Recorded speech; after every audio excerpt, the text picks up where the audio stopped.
Alright, last night I went ahead and machined a blank place right here.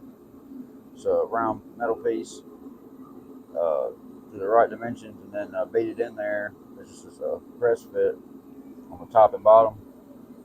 But now that I got that out of the way, I don't have to worry about something falling in there.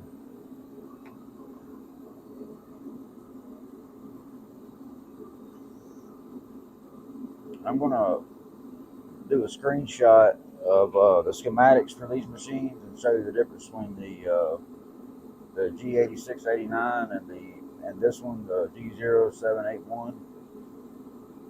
From what I've been able to tell, the only difference is like the motor size and the spindle. But this spindle is the R8 taper, and the one on the smaller mills is like a Morse taper number 3. I'm pretty sure. Anyway, it comes with a sleeve or a little spacer that you put on, and then this pulley goes on top of it.